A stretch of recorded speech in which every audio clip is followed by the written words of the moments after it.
حضرت عید الاضحیٰ کا تہوار آنے والا ہے 1 تاریخ کو، اس کے بارے میں آپ نے پبلک کے لیے کیا گائیڈ لائنس تیار کی؟ ہم نے آج دیا ہے اخبارات کے اندر اور ہمارے تمام اردو میڈیا کے اندر چھپ گیا ہے، اور ہندی بھی ہم نے اس کی کرا کے بھیجا ہے۔ ہم نے چند چیزیں کہی ہیں۔ ایک تو نماز کے بارے میں کہا ہے کہ چونکہ کرونا وائرس دن بدن بڑھ رہا ہے اور بعض شہروں کے اندر تو اس نے بڑی بھیانک صورت اپنا لی ہے، اس لیے ہم نے یہ بات کہی ہے کہ گورنمنٹ کی طرف سے دی گئی جو گائیڈ لائن ہے اس کو سامنے رکھتے ہوئے جہاں مسجدوں میں جانے کی اجازت ہے وہاں جائیں، اور نہیں تو اپنے گھروں کے اندر چوپالوں کے اندر نماز کو، مگر اس گائیڈ لائن کو سامنے رکھتے ہوئے نماز کو ادا کریں۔ اور دوسری بات ہم نے یہ کہی ہے کہ جس جانور کی قربانی سے منع کیا گیا ہے اس قربانی سے بچتے ہوئے، چونکہ اللہ تعالیٰ نے، مذہب نے کالے کی قربانی کی اجازت دی ہے، اس سے اس قربانی کو کیا جائے، لیکن اس بات کا دھیان رکھا جائے کہ یہ ہمارا فرض ہے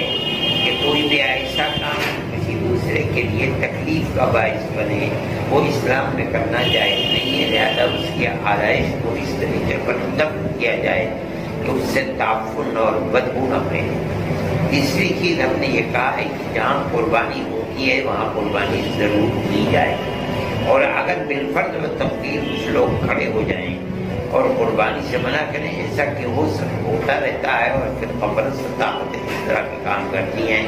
تو کچھ بااثر لوگوں کو اپنے ساتھ لے کر کے ایڈمنسٹریشن کو اعتماد میں لیا جائے اور قربانی کی جائے۔ اگر بالفرض و تقدیر پھر بھی بات نہ بنے تو قرب و جوار کے اندر جہاں کہیں قربانی ہوتی ہے اور اجازت ہے اپنے جانور کی قربانی، وہاں جا کر کے کی جائے، لیکن اس بات کا خیال رکھا جائے کہ جہاں قربانی ہوتی چلی آئی ہے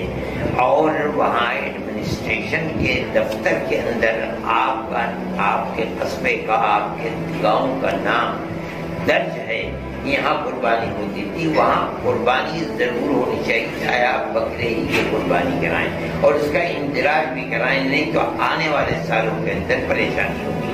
اور انتہائی بھائی چارگی اور محبت کے ساتھ اس تہوار کو ادا کریں، یہ ہم نے گائیڈ لائن دی ہے، اور آج تمام اخبارات کے اندر وہ گائیڈ لائن آ گئی ہے۔ ہم سمجھتے ہیں کہ اللہ نے اگر چاہا تو اسی یعنی ڈگر کے اوپر چل کر کے مسلمان